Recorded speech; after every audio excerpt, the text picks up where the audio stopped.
The Valari ship descended through Earth's atmosphere like a silver, needle-piercing blue fabric. It was the year 2187, and humanity had known about alien life for exactly 14 months. In that time they had learned two important lessons. First, the galaxy was full of species who had been traveling between stars for thousands of years. Second, none clears throat of them. Respected humans, Ambassador Keith of the Valari Trade Consortium watched the clouds part beneath his vessel. His scales shifted from deep purple to satisfied gold. This was going to be easy. The humans were desperate, isolated, and completely ignorant of galactic commerce. They were perfect victims. The landing site was a former military base in Switzerland. Kirill had insisted on neutral ground, knowing it would make the humans feel important. In truth, it made no difference. The outcome was already decided. Director Sarah Mitchell waited at the edge of the landing pad. She was the head of Earth's newly formed Space Council, a position that sounded impressive but mostly involved begging for scraps from alien traders. Behind her stood a dozen advisors, scientists, and military officers. They all wore their best clothes. They all looked nervous. Valari ship's ramp lowered with a soft hiss. Keithal emerged flanked by two assistants carrying holographic displays. He was tall and thin with scales that covered his entire body and eyes that held no warmth. Director Mitchell, he said, his translator turning alien sounds into perfect English. I bring greetings from the Galactic Trade Consortium, and clears throat. I bring an opportunity. Sarah kept her expression neutral. In the 14 months since first contact, every alien visitor had brought an opportunity. So far, those opportunities had cost Earth dearly. Advanced medicines that turned out to be expired, communication devices that only worked one way, a navigation system that led 3 ships into a sun. We're listening, she said. Cathal gestured, and his assistants activated their displays. A hologram appeared in the air between them, showing a massive warship. It was beautiful in a brutal way, all sharp angles and hidden weapons. Sovereign's Blade, Keith announced. Consortium battle cruiser decommissioned after 300 years of service. One of the finest vessels ever built by Valari engineers. Sarah studied the image. She knew nothing about alien ships, but she knew what power looked like. This ship had power. Why would you sell us a warship? She asked. Keithal's scales flickered with amusement. Because you need one. Director, Earth sits on the edge of contested space. The Kree Dominion has been expanding for decades. The Void Hunters raid shipping lanes regularly, without protection. Your world is vulnerable. This was true. Earth had received warnings from other species about the dangers lurking in nearby space. Some warnings seemed genuine, others felt like sales pitches for overpriced defense systems. And what do you want in return? Keithal named his price. Earth's entire production of rare earth minerals for the next 10 years. Neodymium, dysprosium, terbium elements that powered everything from smartphones to spacecraft. Sarah felt her stomach drop. That was an enormous price. It would Earth's own technology development for a decade. The ship is 300 years old, she said carefully. Surely it needs repairs, minor work. Cathal assured her. The reactor needs recalibration. Some weapon systems require updating. The hull has cosmetic damage, nothing your engineers cannot Handle with proper guidance, we will. Include full technical manuals, Sarah. Looked at her advisors, General Hammond, the military representative, was practically vibrating with excitement. Dr. Chen, the chief scientist, was more cautious, but even she seemed intrigued.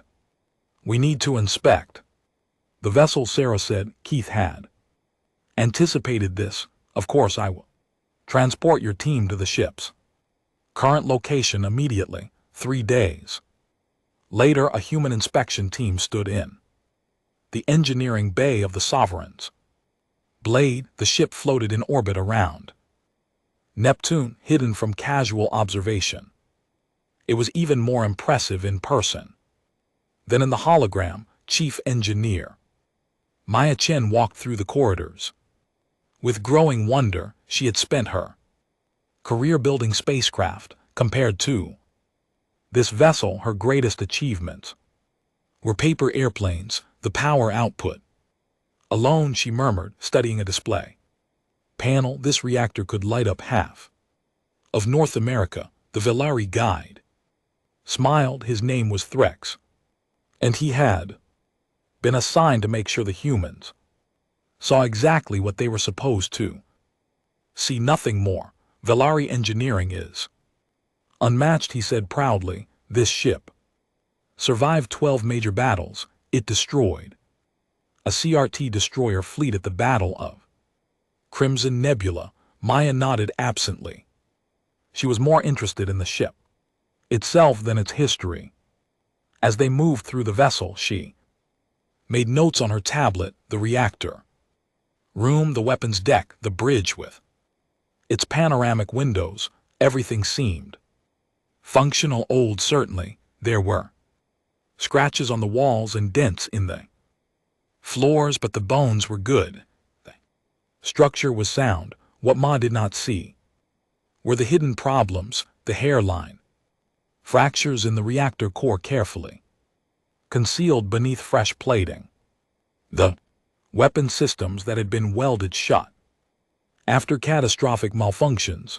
The navigation computer that had suffered a complete neural collapse and now processed commands in a language no living being spoke. Threx kept the inspection moving quickly. He pointed out the impressive features and glossed over the trouble spots. When Maya asked to see the secondary power junction, he claimed it was sealed for safety reasons. When she requested the maintenance logs, he provided a heavily edited version. The inspection lasted 2 days. At the end, Maya submitted her report to Director Mitchell. The ship is old but salvageable. With investment, we could have it operational within 18 months. She was wrong, but she had no way of knowing that.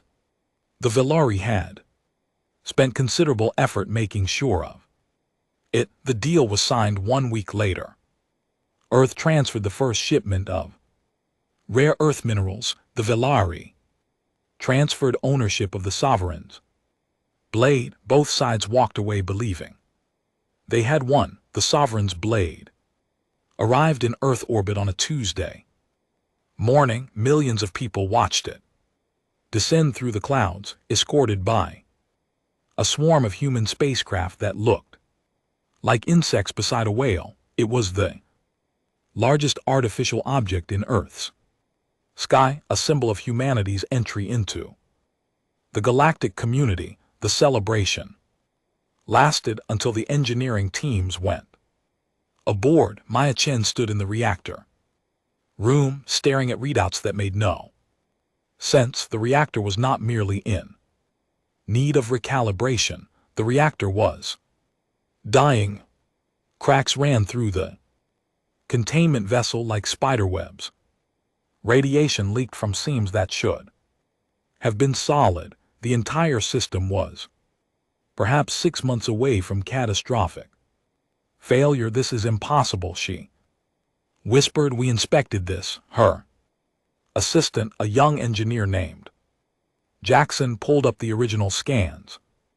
They must have placed shielding over the damage, temporary patches, everything.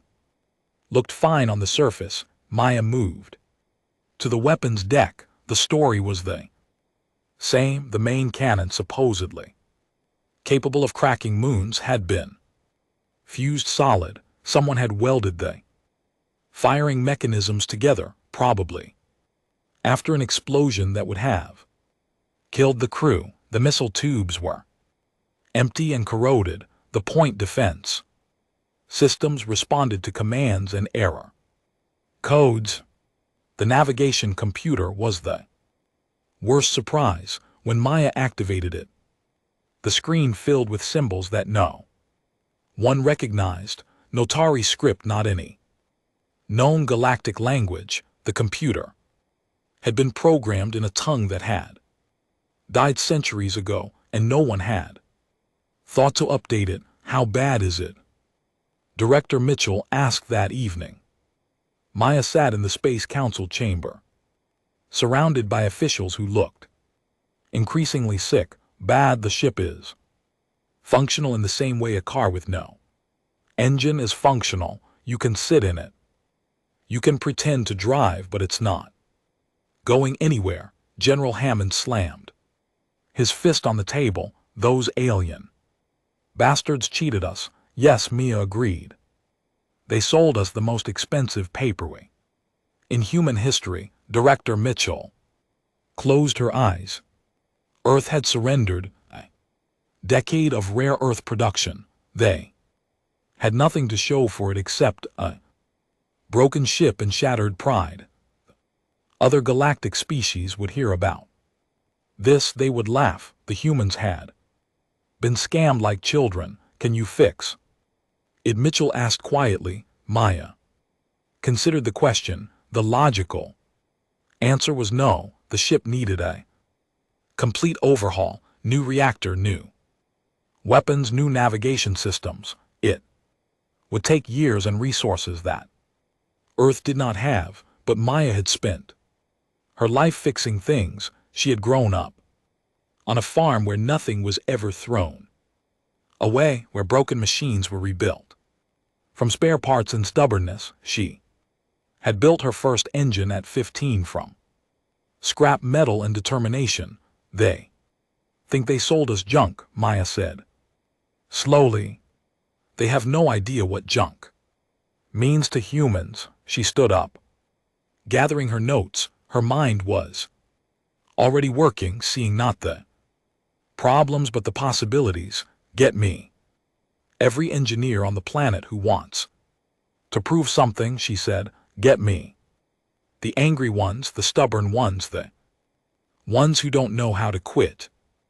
General Hammond leaned forward. What are you going to do? Maya smiled. It was not a nice smile. I'm going to fix their garbage, and then I'm going to fly it back to them and explain what happens when you try to cheat humanity. She walked out of the chamber, already making calls. Behind her, the officials exchanged uncertain glances. They had just watched something change in their chief engineer, something that felt dangerous. 3 years later, they would understand.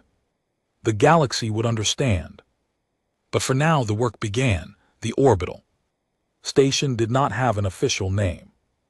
The engineers who worked there called it the garage. It hung in the darkness between Earth and Moon, a sprawling collection of modules and docking bays that had been assembled in secret over 18 months. The Sovereign's blade sat at its center like a patient on an operating table. Maya Chen floated through the station's main corridor, her magnetic boots clicking against the metal floor. 3 years had passed since the Velari scam. 3 years of 18-hour days, impossible problems, and small victories. She had aged a decade in that time, but she had never felt more alive. Chief Jackson called from a side passage. We've got the new reactor core online.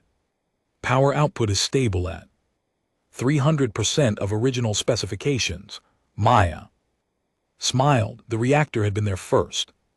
And greatest challenge, the original Velari design was elegant but flawed, dependent on rare fuel sources that Earth could not obtain. Human engineers had studied it for months before, proposing something radical. Why are we trying to fix their system? A young physicist named Dr. Obi had asked during a late-night brainstorming session. Why not build our own? That question had changed everything. Earth had been developing fusion technology for decades. They had experimented with antimatter in small quantities. What if they combined both approaches? What if they ignored the elegant Velari design and built something crude but powerful?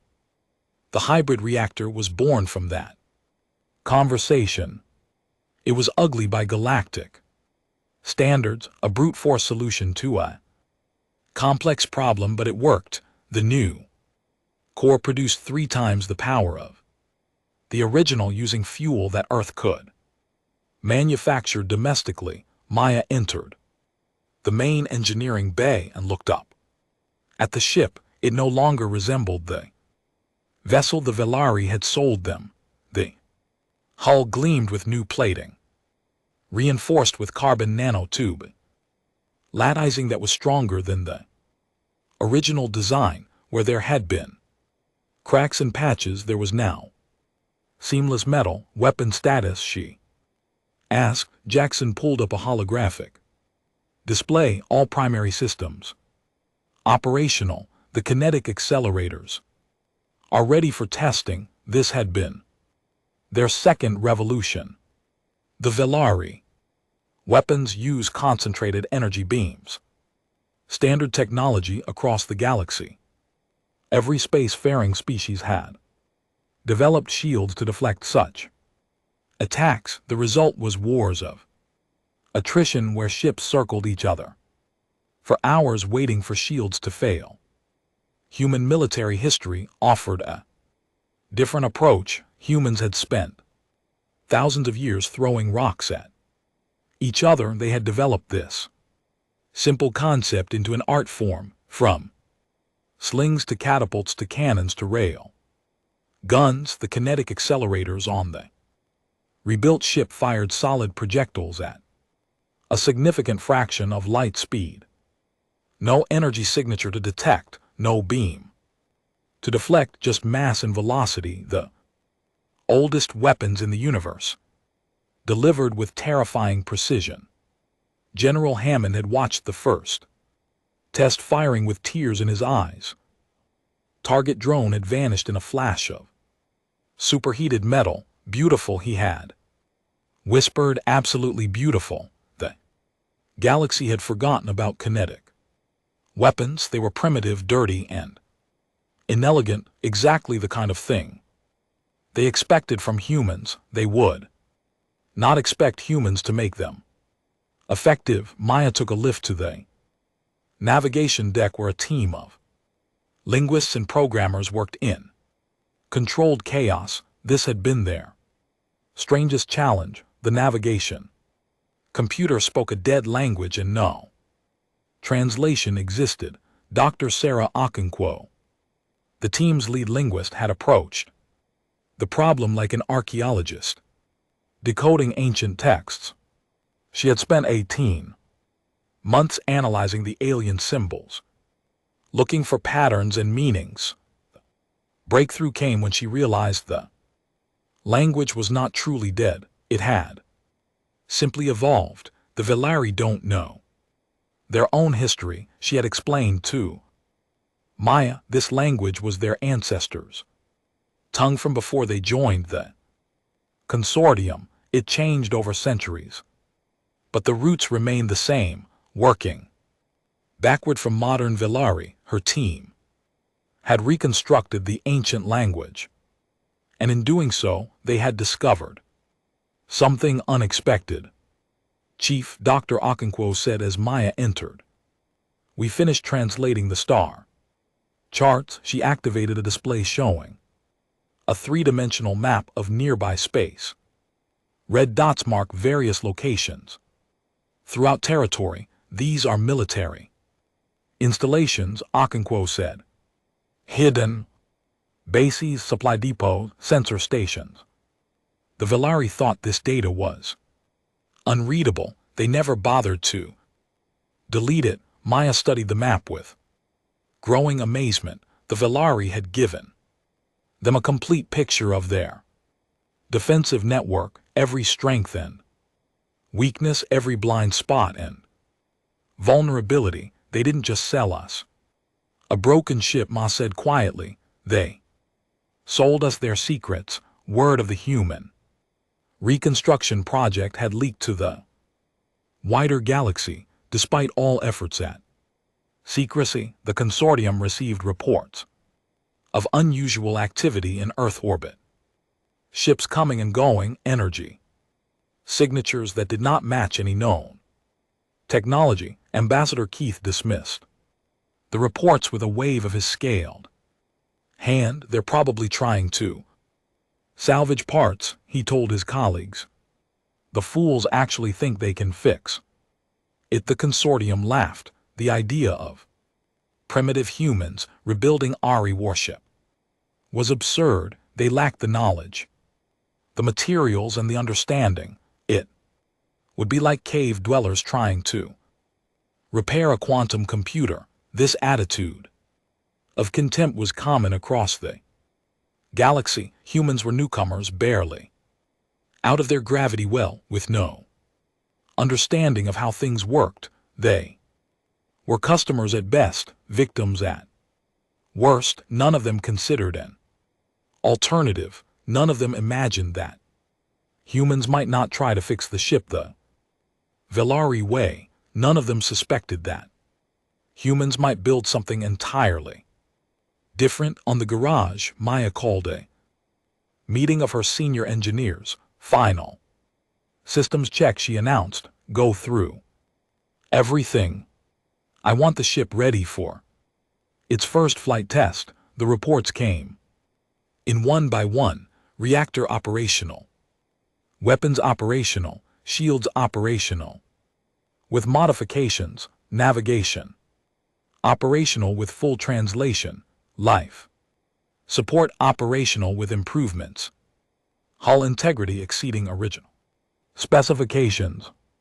What about the ship's name? Jackson asked. We can't keep calling it the Sovereign's Blade. That's a Velari name for a Velari ship. This isn't a Velari ship anymore. Maya nodded. She had been thinking about this for months. The Velari had sold them a sword, broken and useless, but humans had reforged that sword into something new. We'll call it the Reclamation, she said, because that's what we've done. We've reclaimed their garbage and made it ours. The name spread through the station within hours. Engineers began painting it on the hall. In bold letters, UE's Reclamation. United Earth Ship Reclamation.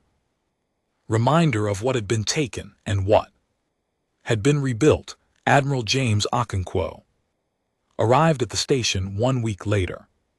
He was a veteran of Earth's small space fleet, a practical man with no patience for politics or ceremony. He had been chosen to command the Reclamation because he could make hard decisions quickly. Show me what you've built, he said to Maya. She gave him the full tour, the engine room with its hybrid reactor, the weapons deck with its kinetic accelerators, the bridge with its newly translated navigation systems, every corridor and compartment that had been rebuilt from scratch.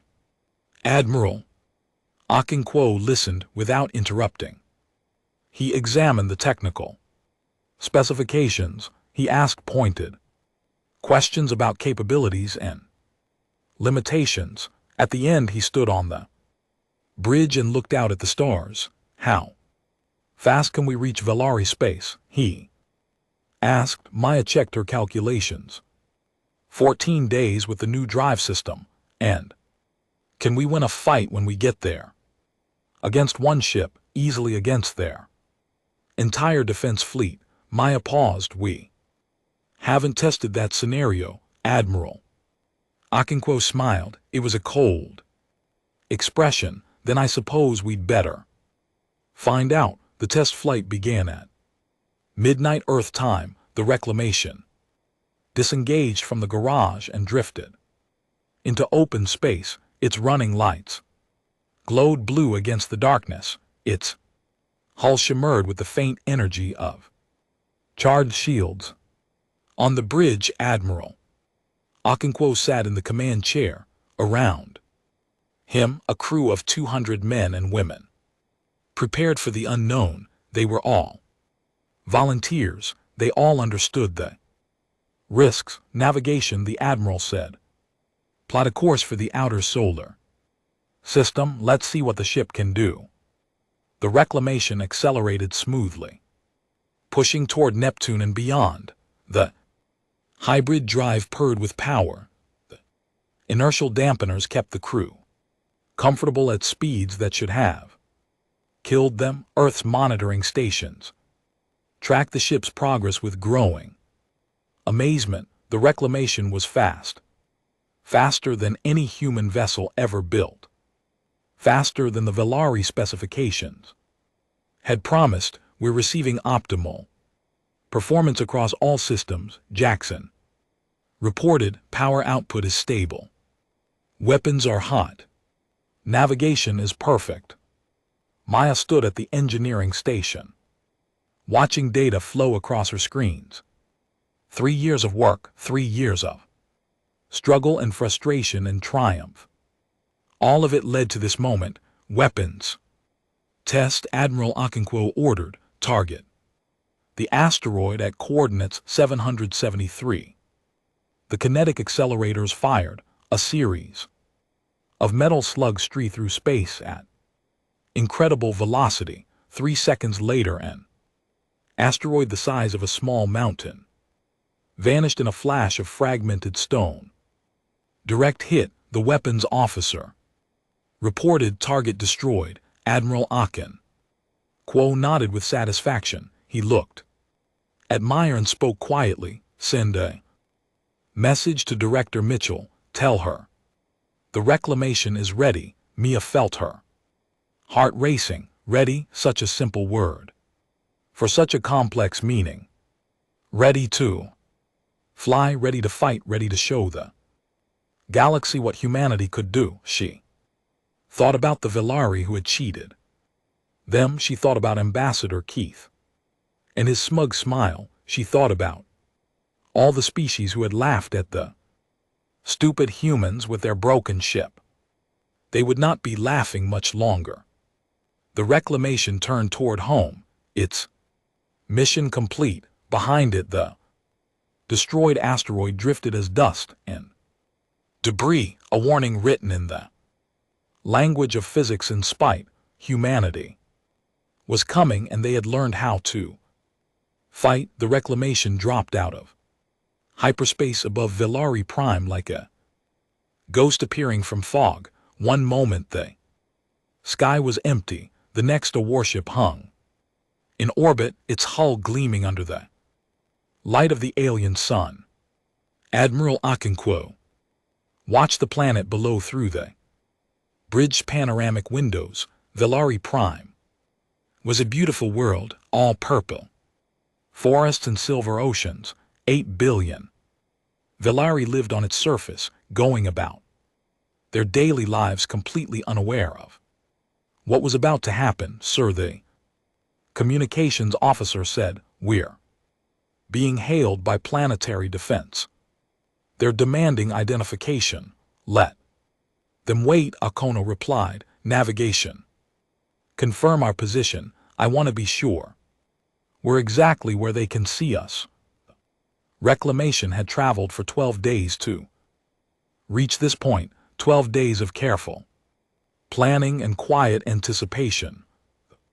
Crew had trained for every scenario, prepared for every contingency. Now the Moment had arrived. On Belary Prime.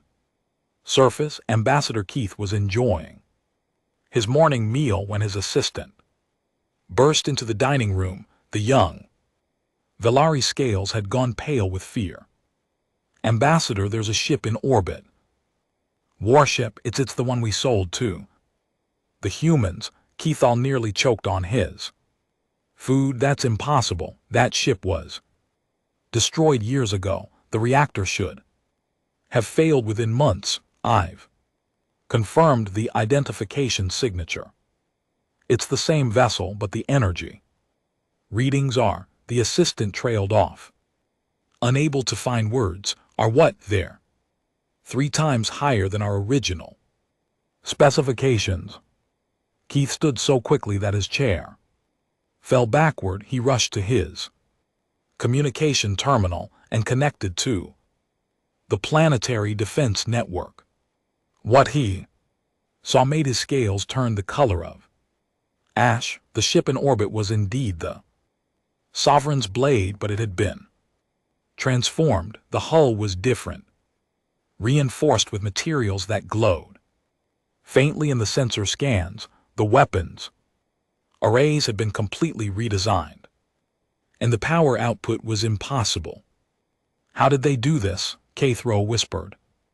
On the Reclamation, Admiral Okonkwo finally opened communications. His face appeared on screens across Velari Prime, broadcast to every major government facility. Greetings to the people of Velari Prime. I am Admiral James Okonkwo of the United Earth Ship Reclamation. 3 years ago, your government sold us this vessel. You told us it was functional. You lied. The Admiral paused, letting his words sink in. We have come to discuss that lie. Please respond within 1 hour, or we will begin discussions of a different nature.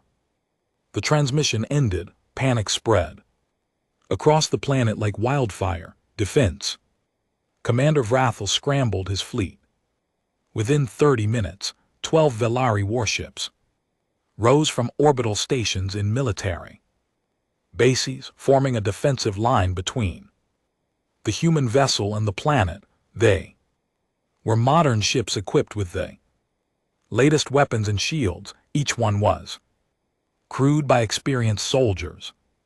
Commander Vrathel had fought in 7 campaigns across consortium space. He had destroyed pirates, crushed rebellions, and enforced trade agreements at gunpoint. He was not afraid of one rebuilt antique target. The human vessel, he ordered, full power to weapons. Will burn them out of the sky and recover the wreckage. The Velari fleet opened fire. 12 ships launched concentrated energy beams at the Reclamation, enough firepower to destroy a small moon. The Reclamation shields absorbed the attack without visible strain. Interesting, Admiral Okonkwo commented. Their weapons are exactly as powerful as our intelligence suggested. Helm evasive pattern delta weapons. You may respond. The Reclamation moved with sudden speed, spinning away from the fleet while its kinetic accelerators charged. The Velari watched in confusion. Why was the human ship running? Then the first salvo hit. Commander Russell barely had time to register the alarm before his flagship shields collapsed. The kinetic rounds punched through energy barriers designed to stop laser fire. Metal slugs, traveling at a fraction of light speed, did not care about elegant defense systems. The flagship's bridge exploded in a storm of shattered metal, escaping atmosphere. Vrathel died before he could give another order. Across the fleet, chaos erupted. The human weapons were incomprehensible. No energy signature, no warning, just silent death streaking through space at impossible speed. The battle lasted 4 minutes, 4 minutes of terror and Destruction that would be studied in militarities for centuries. The reclamation moved through the Velari fleet like a predator among prey, destroying ships with cold efficiency. When it was over, 12 warships drifted as burning wreckage. 3,000 Veltari soldiers were dead or dying. The reclamation had not suffered a single casualty. Admiral Okonkwo reopened communications. His expression had not changed. Your defense fleet has been neutralized. I am still interested in discussing the fraudulent sale of this vessel. Please respond. Immediately, Ambassador Keith responded. He had no choice. This is Ambassador Keithall of the Galactic Trade Consortium. We are prepared to negotiate. Excellent. I am sending coordinates for a meeting location in orbit. You have 2 hours to arrive. Come alone if any weapons are detected. The meeting will be cancelled permanently. Keith's shuttle docked with the Reclamation 90 minutes later. He was escorted through quarters that he barely recognized. Everything had changed. The walls were reinforced with strange materials. The lighting was different. Even the air smelled wrong. He was brought to a conference room where Admiral Okonkwo waited with several human officers.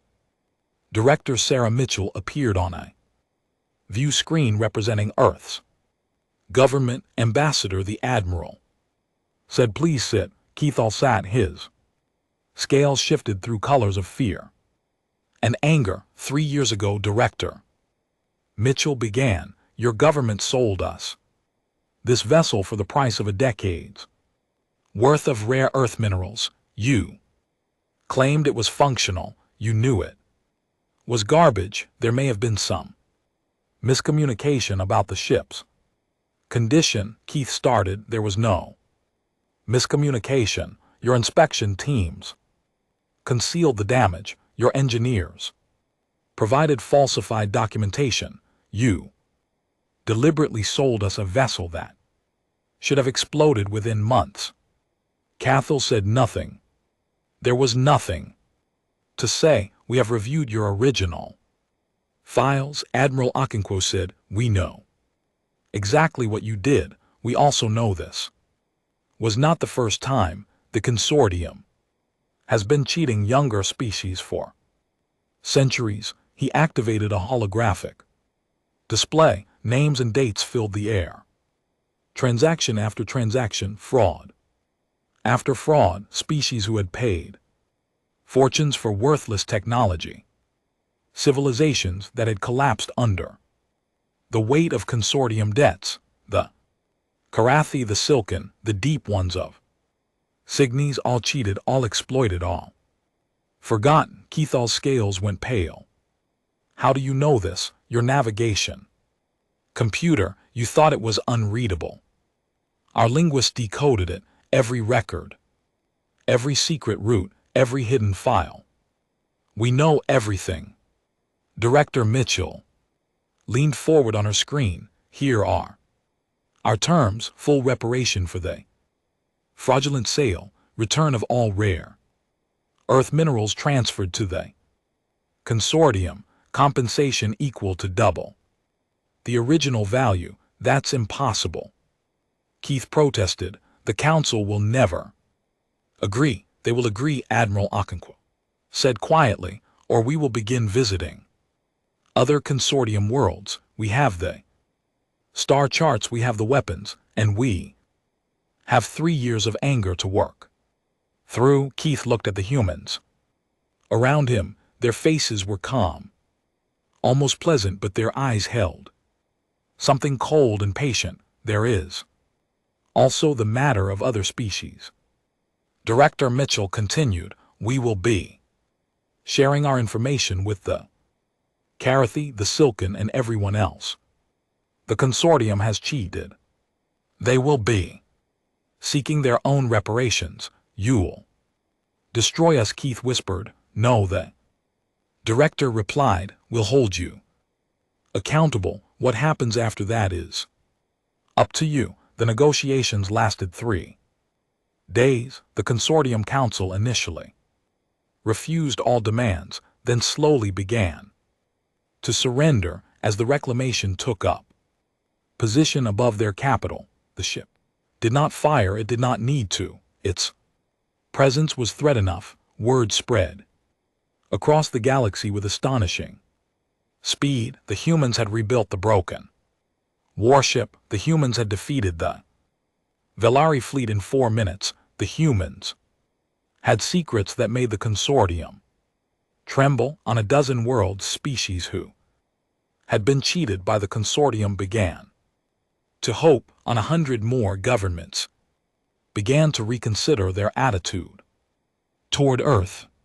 At the Consortium's central station, a Velari diplomat sat with her colleague in a private chamber. They watched news reports of the human victory with growing dread. They were supposed to be primitive, she said. Simple creatures who barely understood space travel. Her colleague shook his head slowly. We made a terrible mistake. We saw their inexperience and assumed weakness. We never considered what else they might be. What are they? He turned to face her, his scales rippling with fear he could not hide. Survivors.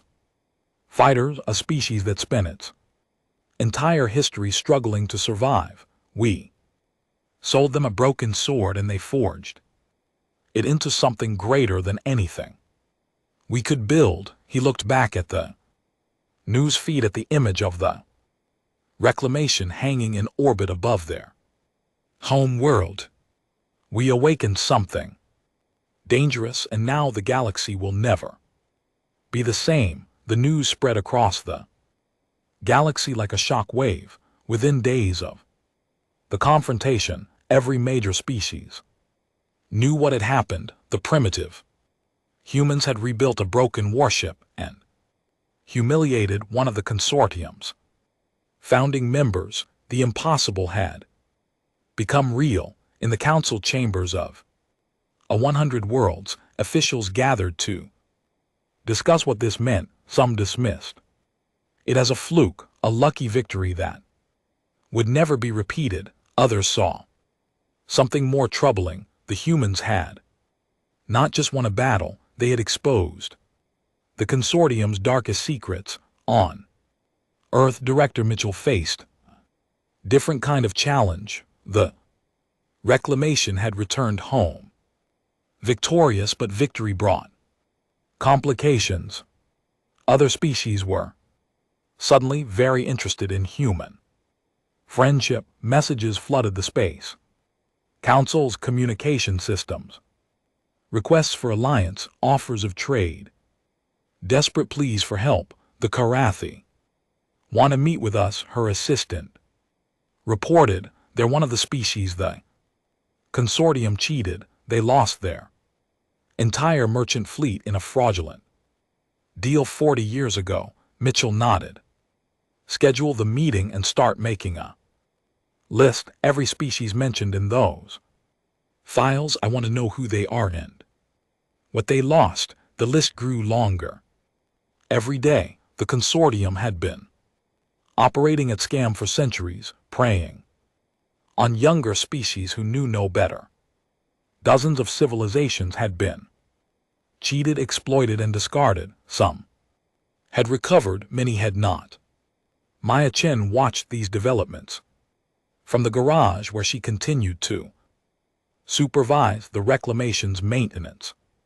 The ship had performed perfectly during the encounter, but she was not satisfied. Perfection was not enough.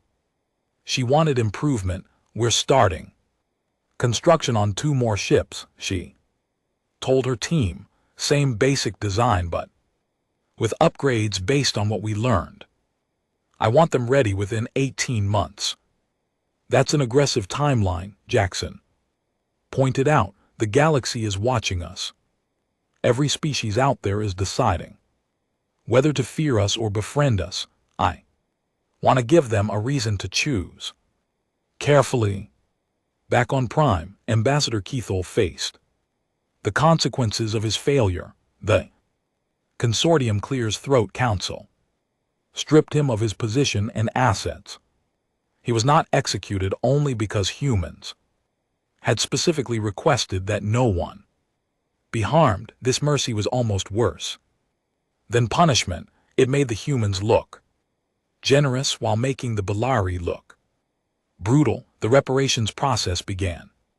Immediately, Earth's rare earth minerals were returned with interest. Human auditors arrived on consortium stations to examine financial records. What they found was even worse than expected.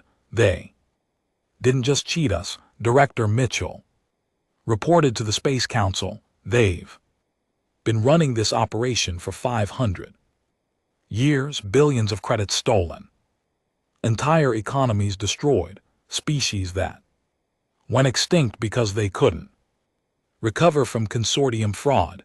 General Hammond leaned back in his chair. What do we do with this information? We share it. Every species that was cheated deserves to know the truth, and every species that wasn't cheated yet deserves a warning. The documents were released through every available channel. News networks across the galaxy carried the story. Consortium officials tried to suppress the information, but it spread too quickly. Their dirty secrets were exposed for all to see. The Karathi were the first to act. Their delegation arrived on Earth 2 weeks after the documents were released. They were a tall species with silvery skin and enormous dark eyes. Their home world had once been a trading hub. Now it was a struggling colony, never recovered from what the consortium had done. We lost everything. Their leader, a woman named Sarath, explained to Director Mitchell. Ship stations, our entire economy. The consortium told us it was our fault. Bad investments, poor management. We believe them. It wasn't your fault, Mitchell replied. They targeted you specifically because you were successful. They saw you as competition. Sir's eyes glittered with something between grief and hope. Can you help us recover what was taken? We can try, but it's going to take time. And it's going to require cooperation. Not just between our species, but among everyone. The consortium has cheated. This became Earth's new strategy. Not conquest, but coalition. Not revenge, but restoration. The humans began reaching out to every victim species they could identify, offering to share information and coordinate efforts. Consortium tried to stop them. Assassins were sent to Earth. They were caught before they could act. Saboteurs attempted to infiltrate the garage.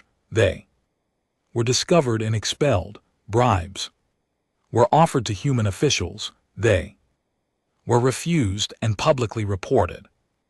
Admiral Okonkwo became the face of human military power. He gave interviews explaining that Earth had no interest in destroying the consortium. We want justice, he said repeatedly. We want accountability. We want the species they cheated to have a chance at recovery. If they cooperate, we can resolve this peacefully. If they resist, he never finished that sentence. He did not need to. The reclamation remained in orbit above Earth, a constant reminder of what humans could do. Its presence alone kept the consortium from attempting any major military action. They had seen what happened to the Bellari fleet. They had no desire to repeat the experience. 6 months after the confrontation, the Consortium Council agreed to open negotiations. They would consider reparations to affected species. They would allow independent auditors to examine their records they would submit to oversight from a newly formed interstellar commission. It was not everything Earth wanted, but it was a start on the garage. Maya Chen oversaw the launch of Earth's second rebuilt warship, the UES Vindication. Like the Reclamation, it had been constructed from salvage in spite. Like the Reclamation, it carried weapons that the galaxy had forgotten how to fear. Too down, she told Admiral Okonkwo during the commissioning ceremony, I want a fleet of 12 within 5 years. That's ambitious. The galaxy is learning to respect us. I want to make sure that respect never fades, but it was Earth's non-military programs that truly changed the balance of power. Human engineers began traveling to other worlds, offering to help repair damaged technology. Human economists worked with struggling species to rebuild their markets. Human diplomats created new frameworks for fair trade. The Krathi were the first success story. With human help, they recovered 3 stations that the consortium had illegally seized. Decades ago, their economy began to stabilize. Their population started to grow again. Word spread. Other species came to Earth seeking similar assistance. The Silken, whose communication networks had been sabotaged. The Deep Ones of Sickness, whose ships had been deliberately infected with failing technology. Thornwood, whose forest worlds had been strip-mined under fraudulent contracts. Earth helped them all, not out of pure altruism, but out of strategic wisdom. Every species helped was a potential ally. Every economy rebuilt was a new trading partner. Every wrong corrected was another crack in the consortium's power. The Reclamation became a symbol of this transformation. Ships from dozens of species would visit Earth just to see it, the vessel that had started everything. They called it by many names: the Awakener, the Truthbringer, the Lesson. Chief Engineer Maya Chen often gave tour to visiting delegations. She would walk them through the corridors, explaining what had been damaged and how it had been fixed. She showed them the hybrid reactor, the kinetic accelerators, the translated navigation systems. You didn't just repair the ship, a karate engineer observed during one such tour. You made it into something new, something that couldn't have existed without both technology and human innovation. Maya nodded. That's exactly right. They thought they were selling us garbage. Instead, they gave us a foundation. Everything they built, we learned from. Everything they broke, we improved. Is that why you're helping other species? To learn from them too. Partly, but mostly because it's the right thing to do. The consortium has been hurting people for too long. Someone needed to stop them. The engineer tilted her head, studying Maya with those enormous dark eyes. On my world, we have a saying: when you save a life, you become responsible for it. By helping all these species, you're taking on an enormous responsibility. Maya looked out the observation window. At the stars beyond, Earth hung in the distance, blue and beautiful still. Fragile despite everything humanity had achieved. Maybe that's true, she said quietly, but isn't that what strength is for? Not just protecting yourself, but protecting others. The Karathi engineer had no answer, but later she would tell her people what the human had said, and they would remember it for generations. Far away in the fading halls of consortium power, Ambassador Kiral heard these stories and wondered where everything had gone wrong. He had seen humans as easy prey, simple creatures to be cheated and forgotten. Instead, they had become the most disruptive force the galaxy had seen in centuries. They didn't even want conquest, which was the strangest part. They could have demanded tribute, they could have seized territory, they could have declared themselves rulers of a new empire. Instead, they wanted fairness, justice, a galaxy where younger species weren't automatically exploited by older ones. It was the most terrifying thing Keith could imagine, because it meant they weren't just powerful, they were right, and that kind of righteous power could change everything. It already had. 5 years had passed since the reclamation first appeared above Illyri Prime. In that time, the galaxy had changed more than it had in the previous century. Old powers had fallen, new alliances had formed, and humanity stood at the center of it all, not as conquerors, but as builders. The Galactic Trade Consortium was dead. Its final meeting had taken place 2 years ago, when the remaining member species voted to dissolve the organization. Too many secrets had been exposed, too many crimes had been revealed. No one wanted to be associated with the consortium's legacy of fraud and exploitation. In its place rose the Interstellar Fair Trade Alliance, founded by Earth and 17 other species. It operated on principles that the consortium would have found laughable: transparent pricing, independent audits, binding arbitration, actual consequences for cheating. Director Sarah Mitchell stood at the podium during the Alliance's 5th anniversary celebration, addressing representatives from over 40 member species. The venue was a massive station in neutral space, built jointly by human and Carathi engineers. 5 years ago, humanity was cheated, she said. We were sold a broken ship by people who thought we were too stupid to notice. They were wrong, not because we're smarter than them, but because we refused to give up. She paused, looking out at the assembled delegates. Many of them represented species who had also been cheated: the silken, the deep ones, the thornwood. All of them had found their way to this moment through shared suffering and shared recovery. Today, we celebrate something more important than our own survival. We celebrate the principle that brought us together, the belief that strength should protect, not exploit, that power should build, not destroy, that the galaxy can be better than it was. Admiral James Okonkwo had retired the previous year. He lived quietly now on a small island in the Pacific Ocean, spending his days fishing and reading. Sometimes he would receive visits from former crew members, and they would share memories of the old days.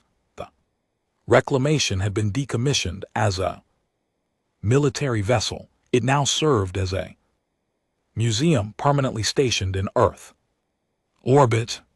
Millions of visitors came each year to walk its corridors and learn its story. Human school children touched the walls where Illyri engineers had concealed damage. Alien delegations studied the hybrid reactor that had made everything possible. Maya Chen led the final tour of each day. She was older now, her hair silver, her movement slower, but her eyes still held that same determined spark that had driven her through 3 years of impossible work. The Illyri thought they knew what the ship was worth, she would tell visitors. They calculated its value in credits and power and strategic advantage, but they missed the most important thing. She would pause here, letting curiosity build. They missed what it would become in human hands, not just a weapon, not just a symbol, but a seed. Everything the Alliance represents, every treaty signed, every economy rebuilt, Every species helped. It all started here with one broken ship and a group of engineers who didn't know how to quit. The Velari had not vanished. After the consortium's collapse, their species still numbered in the billions, still possessed advanced technology, still traded across the galaxy, but they were no longer dominant. They were partners now, junior members of the new order they had accidentally helped create. Some Belthari resented this deeply. They dreamed of revenge, of reclaiming their former glory, but most had quietly accepted the change. The old ways had brought shame and exposure. Perhaps the new ways would bring something better. A young Velari named Thera worked as a guide on the Reclamation Museum. She had been born after the confrontation, had grown up hearing stories about the humiliation of her people. She had applied for the position out of curiosity, wanting to understand what had really happened. "Why did you help us?" she asked Mia one evening after the visitors had left. "After everything my people did, why didn't you destroy us?" Mia considered the question carefully. It was one she had asked herself many times, because destruction is easy, building is hard, and we wanted to prove that humans could do the hard thing. But we cheated you. We stole from you. We laughed at you. Yes, and it hurt. I won't pretend it didn't. Maya looked out a window at the stars. But here's what I learned in those 3 years of rebuilding this ship. Anger is fuel. You can burn it to destroy, or you can burn it to create. We chose to create. There was silent for a long moment. Then she asked, "Do you regret it?" "Any of it. I regret that it was necessary. I wish your people had been honest from the start. I wish we could have been partners instead of victims and predators." Ma smiled slightly. "But I don't regret what we built. I don't regret the alliance or the friendships we've made, and I don't regret that you're here asking these questions. That tells me something important is happening." "What change?" "Real change, the kind that lasts for generations." Elsewhere in the galaxy, a new species was making first contact. They were called the Meridian, and they came from a world near the galactic rim. Their ships were small and fragile, their technology barely capable of reaching the nearest stars. In the old days, the consortium would have seen them as perfect victims. Instead, they were met by an alliance delegation led by a human diplomat and a Karathi trade specialist. They were offered membership in the alliance with all its protections and obligations. The Meridian ambassador, a being of flowing crystal and light, asked the question that every new species asked. Why help us? You don't know us. You gain nothing from our friendship." The human diplomat smiled.